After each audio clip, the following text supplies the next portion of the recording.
The morning mist clung to the Georgia countryside like a shroud, masking the movements of nearly 120,000 men, who would soon unleash hell upon each other. General Braxton Bragg stood atop a ridge overlooking Chickamauga Creek, his weathered face etched with the weight of command. The date was September 19, 1863, and the fate of the Western Theater hung in the balance. The Confederate Army of Tennessee had been retreating for weeks, pursued relentlessly by Major General William Rosecrans and his Army of the Cumberland. What began as a strategic withdrawal from Chattanooga had transformed into something far more dangerous, a carefully orchestrated trap that would either vindicate Bragg's controversial leadership or seal the Confederacy's doom in the West. Rosecrans, known to his men as Old Rosie, had grown overconfident in his pursuit. His 3 corps were dangerously separated as they pushed through the mountainous terrain of northern Georgia, each moving along different routes in a bid to outflank the Confederate forces. The Union commander believed he was chasing a demoralized and retreating enemy, unaware that Bragg had chosen this ground deliberately. The Confederate reinforcements had been arriving for days. Lieutenant General James Longstreet's corps from the Army of Northern Virginia, veterans of Gettysburg who brought with them the hard-won experience of Robert E. Lee's campaigns. These battle-hardened soldiers disembarked from crowded railway cars at Catoosa Station, their arrival marking the largest concentration of Confederate forces in the Western Theater. Since the war began, Bragg's strategy was audacious in its simplicity. Rather than continue his retreat toward Atlanta, he would make his stand here, along the banks of Chickamauga Creek, a Cherokee word meaning river of death. The irony was not lost on the soldiers who whispered the name as they prepared their weapons and said their prayers. The terrain itself seemed to favor the coming battle. Dense forests of oak and pine stretched for miles, broken only by small clearings and the occasional farmhouse.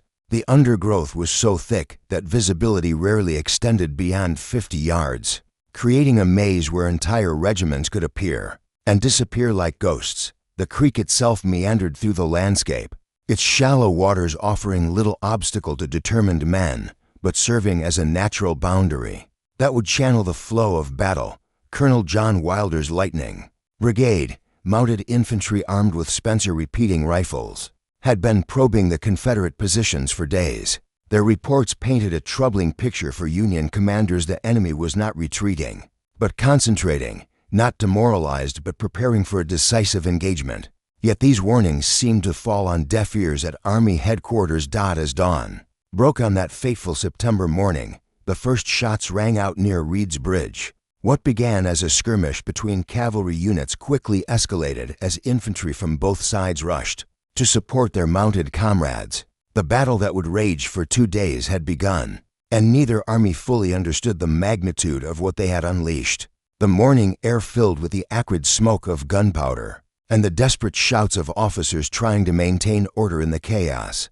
Men who had never seen this particular stretch of Georgia wilderness found themselves fighting for their lives among trees and rocks that would forever bear the scars of their struggle. The thunderous roar of artillery shattered the morning silence as both armies groped blindly through the dense woodland, seeking to gain advantage in terrain that seemed designed by nature herself to confuse and disorient.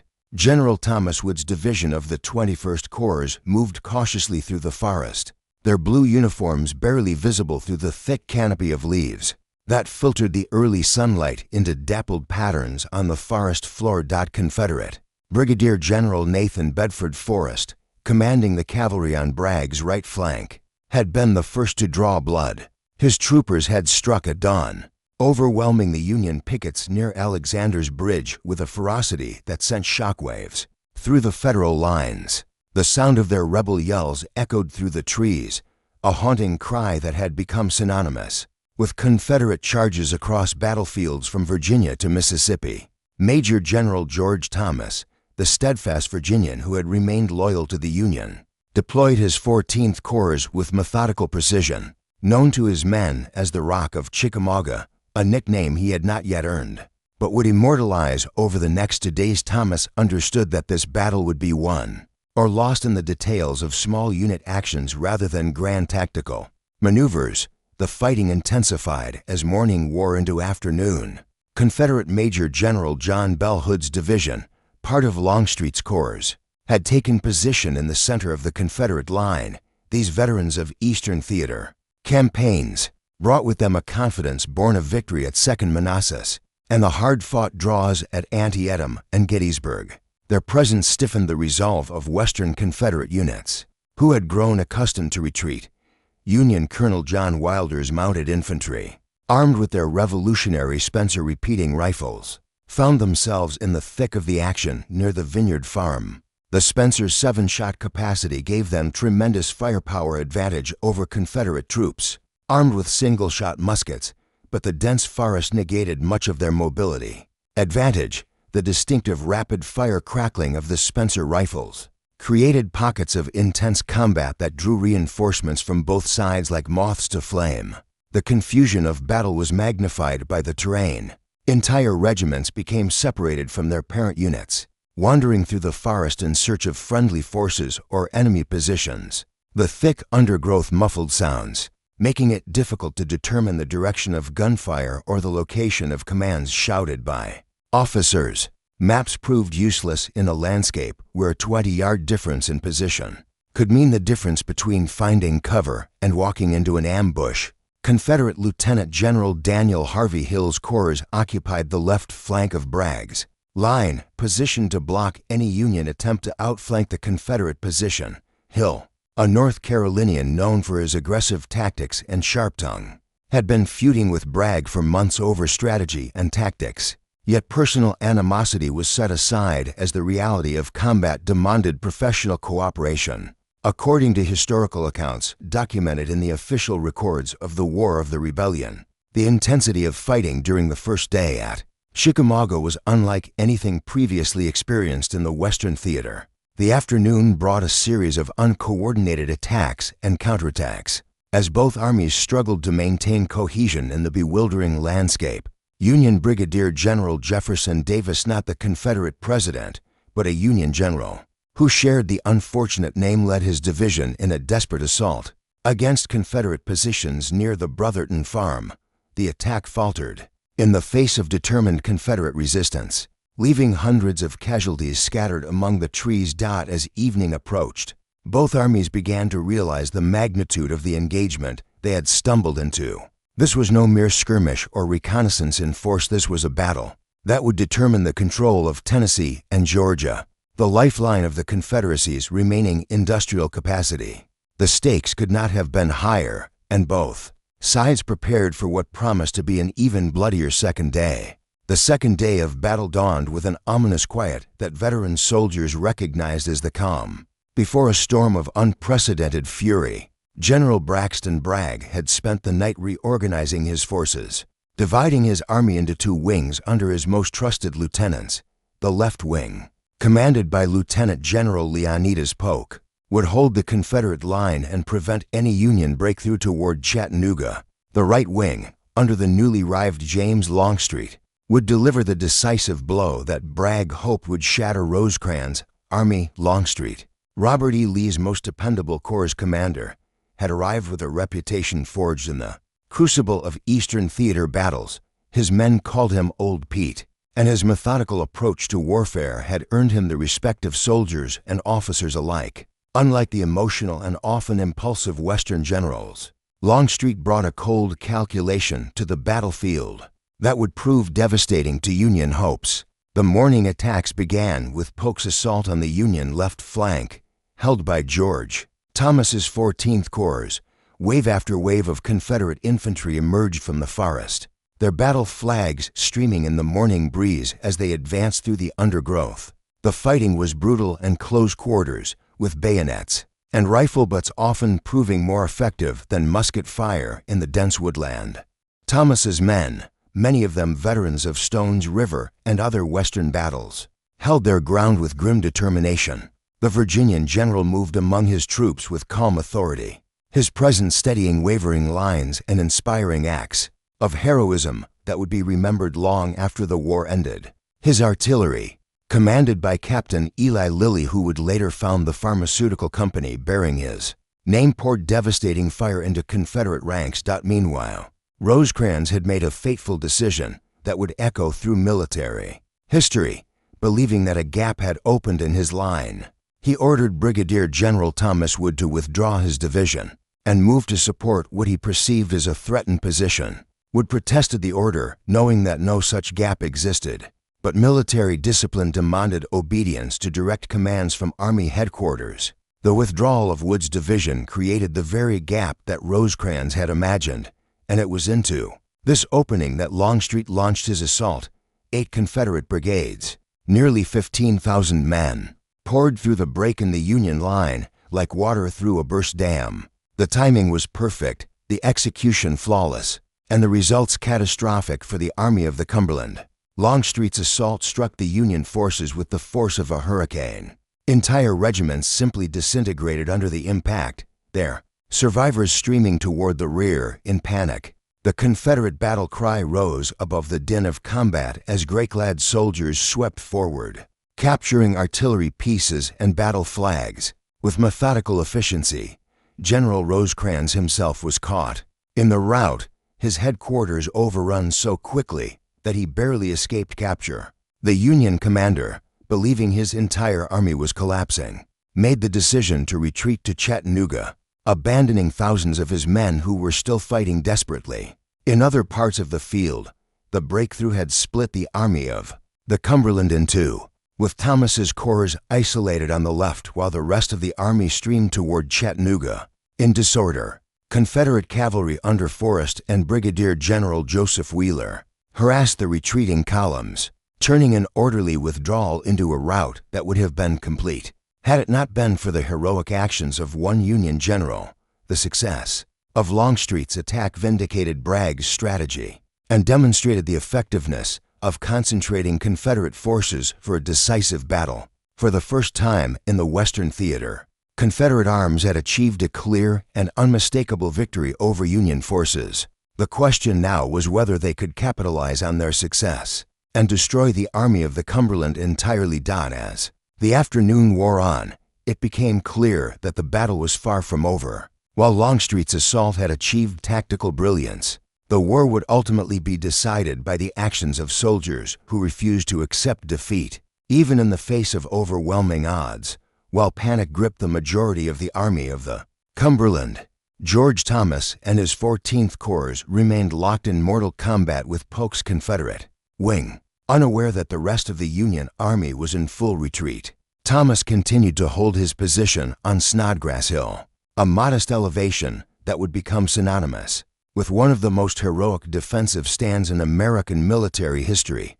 The irony was not lost on Thomas's subordinates. The Virginian, who had chosen to remain loyal to the Union, now found himself virtually alone on a Georgia battlefield, surrounded by Confederate forces that had tasted victory and smelled complete triumph. Yet Thomas, a man of few words but unshakable resolve, simply ordered his men to hold at all costs. Confederate attacks came in waves throughout the afternoon. Polk's wing, energized by news of Longstreet's breakthrough, hurled regiment after regiment against the Union positions on Snodgrass Hill. The fighting was desperate and intimate, with opposing battle lines sometimes separated by no more than 30 yards. The air filled with the metallic smell of blood and the acrid smoke of thousands of muskets, firing in rapid succession. Brigadier General John Brannan's division, part of Thomas's corps, held the center of the Union line.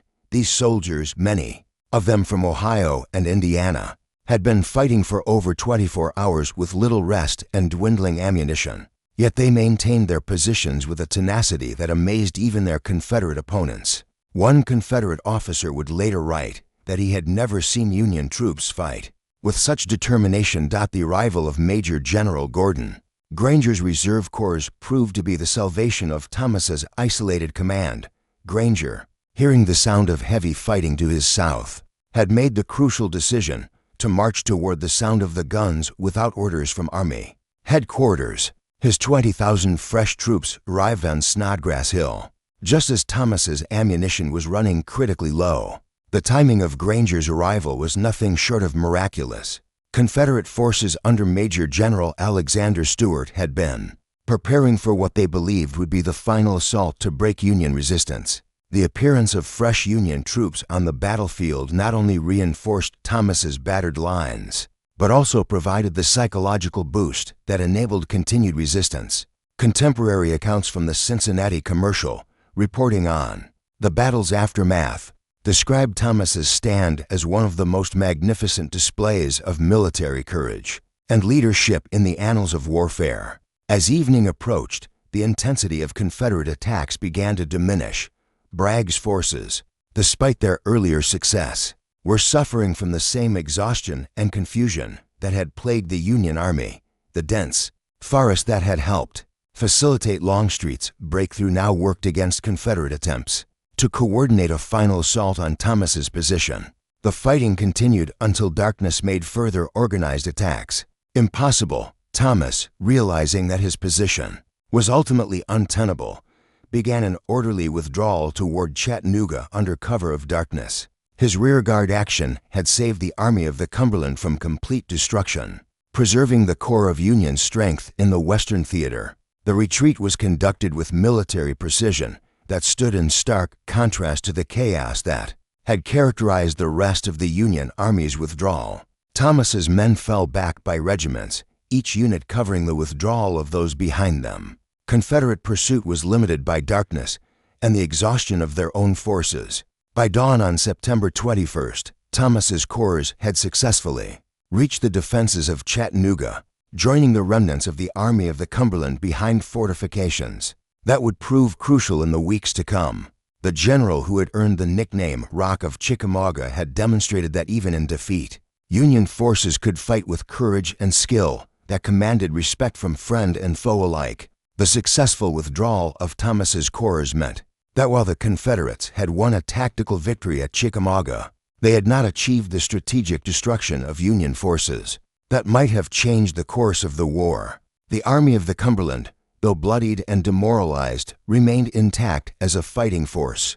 The battlefield fell silent as dawn broke on September 21st, revealing the true cost of the Confederate victory at Chickamauga. The forest floor was carpeted with the debris of war-broken muskets, torn battle flags, and the still forms of soldiers who would never see home again. General Braxton Bragg surveyed the scene with mixed emotions, knowing that his army had achieved a great tactical victory. While failing to destroy the enemy force completely, the casualty figures told the story of the battle's ferocity. The Army of the Cumberland had suffered over 16,000 casualties, including nearly 5,000 prisoners captured during the rout on September 20th. Confederate losses were equally staggering, with over 18,000 men killed, wounded, or missing. The Army of Tennessee had paid a heavy price for its victory, losing experienced soldiers that could not be easily replaced.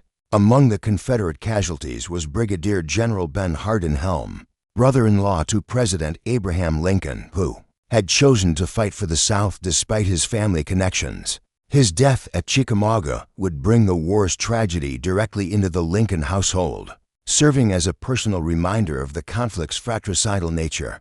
The Union retreat to Chattanooga had been costly but not catastrophic. Major General William Rosecrans, shaken by the near destruction of his army, established defensive positions around the vital railroad junction. The city's capture had been one of the Union's most significant strategic victories in the Western theater, opening the gateway to Georgia and the Confederate heartland.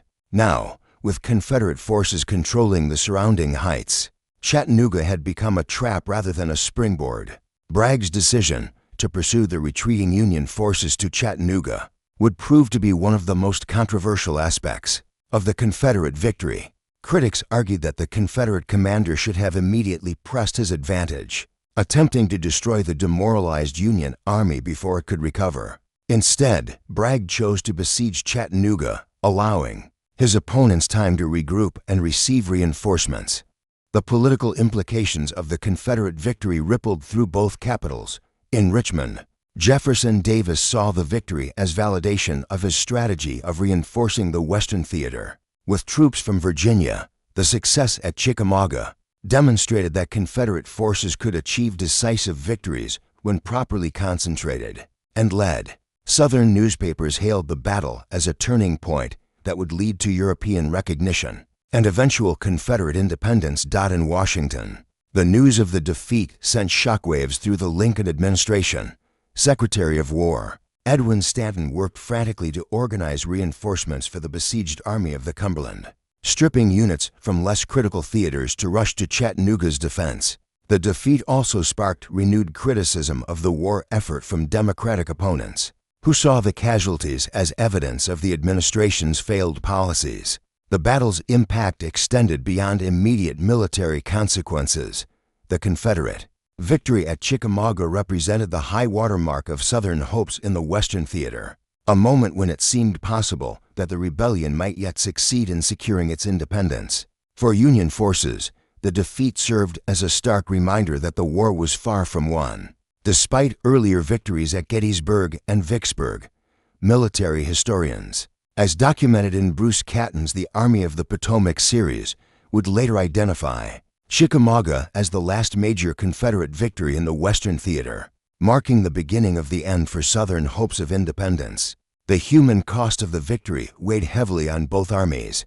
Soldiers who had fought with desperate courage found themselves caring for wounded comrades while burying friends who had fallen in the Georgia wilderness. The battle had tested the limits of human endurance and revealed both the nobility and horror of civil war. The weeks following Chickamauga revealed the hollow nature of Confederate victory, as internal divisions within the Army of Tennessee began to tear apart the unity that had made triumph possible. General Braxton Bragg, despite his tactical success, found himself under increasing criticism from his own subordinates, who questioned his failure to exploit the victory completely. The controversy centered on Bragg's decision to allow the Union Army to escape destruction. Lieutenant General James Longstreet, whose brilliant assault had created the breakthrough, openly criticized his commander's cautious pursuit. In letters to Richmond and conversations with fellow officers, Longstreet argued that a more aggressive follow-up could have eliminated the Army of the Cumberland. As an effective fighting force, the disagreement between Bragg and Longstreet reflected deeper problems within Confederate command structure. Unlike the Army of Northern Virginia, where Robert E. Lee commanded unquestioned loyalty and respect, the Army of Tennessee had been plagued by personality conflicts and strategic disagreements. Since its formation, the victory at Chickamauga had temporarily masked these problems, but had not resolved them. Lieutenant General Leonidas Polk, the Episcopal bishop-turned-general, emerged as another vocal critic of Bragg's leadership. Polk's performance during the battle had been questionable. His delayed attacks on September 20th had reduced the effectiveness of Confederate coordination, yet he joined the chorus of officers calling for Bragg's removal. The irony was not lost on observers that those who had contributed to tactical problems were now criticizing overall strategy. The siege of Chattanooga quickly demonstrated the limitations of Confederate logistics and supply. While the Army of Tennessee controlled the high ground around the city, maintaining a force of over 60,000 men in the field required resources that the Confederacy increasingly lacked. Ammunition shortages, inadequate medical supplies, and irregular food deliveries sapped the strength of units that had fought so effectively at Chickamauga. Confederate cavalry operations during the siege further illustrated the Army's declining effectiveness. Nathan Bedford Forrest, the brilliant cavalry commander who had contributed significantly to the Chickamauga victory, found himself increasingly frustrated by what he perceived as Bragg's failure to utilize mounted forces effectively. The relationship between the two generals deteriorated to the point where Forrest threatened to refuse further cooperation. Meanwhile, the Union response to the defeat demonstrated the North's superior ability to adapt and recover from setbacks. President Lincoln's decision to reinforce Chattanooga with troops from the Eastern Theater showed a level of strategic coordination that the Confederacy could not match. The arrival of Major General Joseph Hooker with 2 corps from the Army of the Potomac fundamentally altered the balance of forces around Chattanooga. The most significant Union reinforcement came in the form of Major General Ulysses Grant, who was given command of all Union forces in the Western Theater. Grant's appointment represented a new level of aggressive leadership that would prove devastating to Confederate hopes. His first priority was breaking the Confederate siege of Chattanooga, a task he approached with characteristic determination. The Confederate position around Chattanooga, while strategically advantageous, proved difficult to maintain as winter approached. The Army of Tennessee, spread across miles of mountainous terrain, struggled to coordinate defensive operations while maintaining adequate supply lines. The logistical challenges that had plagued Confederate forces throughout the war became increasingly apparent as the siege dragged on.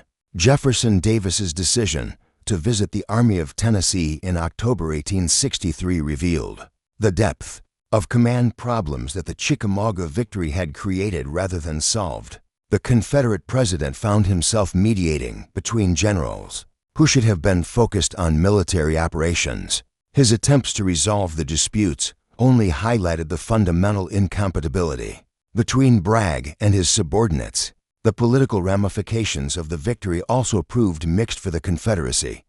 While Southern newspapers celebrated the triumph, the failure to follow up with decisive action led to questions about Confederate leadership and strategy. European observers, who had been watching for signs of Confederate viability, noted the Army's inability to capitalize on its success. According to reports in the Richmond Examiner from October 1863, the Confederate victory at Chickamauga had demonstrated Southern military prowess, while raising questions about strategic leadership that must be addressed for ultimate success. The true cost of Chickamauga became apparent not in the immediate aftermath of battle, but in the weeks that followed. As the Army of Tennessee consumed its reserves of men and material without achieving decisive strategic results, the victory had been tactical rather than strategic, impressive in its execution, but ultimately hollow in its consequences. The final act of the Chickamauga campaign began in November 1863,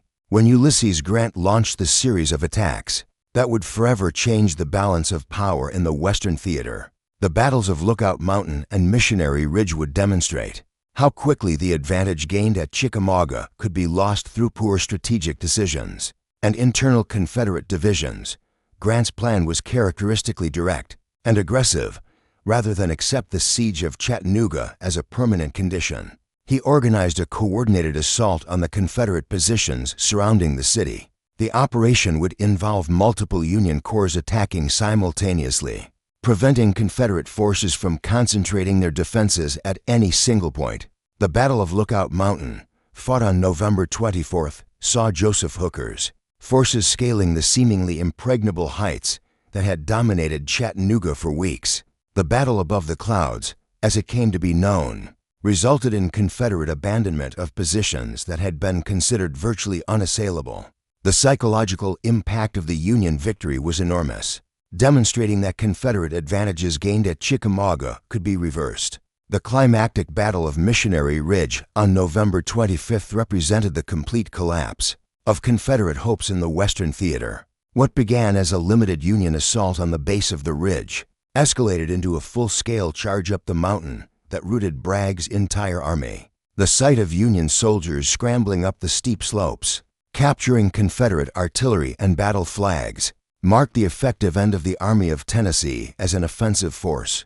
The rout at Missionary Ridge was made more devastating by the internal divisions that had plagued the Confederate Army since Chickamauga. Units that had fought with determination in September found themselves unable to maintain cohesion in November. The command structure that had delivered victory at Chickamauga proved incapable of organizing effective defense. When faced with determined Union assault, James Longstreet, who had provided the tactical brilliance that made Chickamauga possible, was absent from the disaster at Missionary Ridge.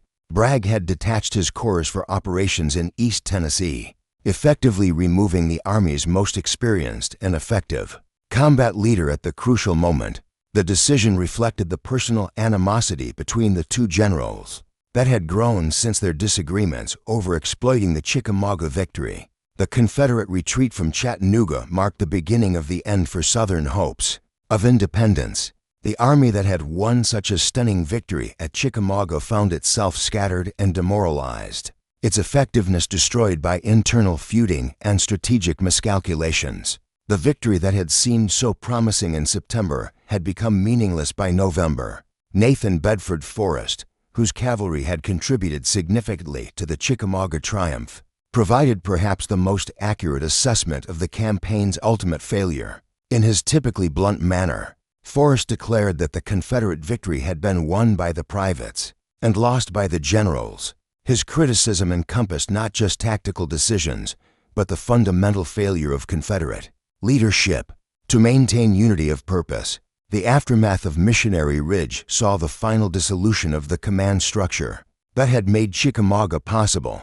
Bragg was removed from command, his reputation forever tarnished by the failure to capitalize on his greatest victory. Longstreet returned to Virginia, taking with him the veterans whose rival had made the September triumph possible.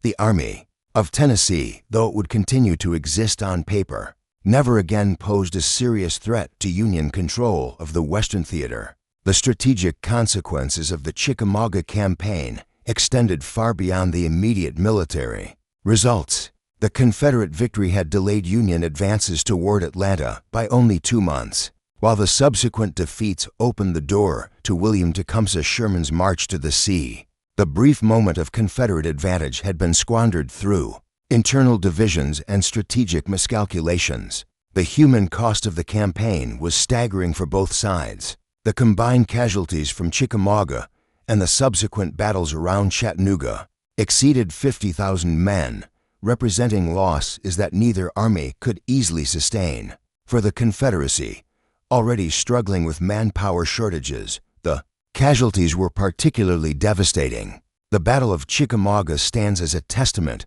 to both the possibilities and limitations of Confederate military achievement. The tactical brilliance displayed by Longstreet's assault and the determination shown by ordinary soldiers demonstrated that Southern forces could still achieve significant victories, even late in the war. However, the subsequent failure to capitalize on success revealed the fundamental weaknesses that would ultimately doom the Confederate cause.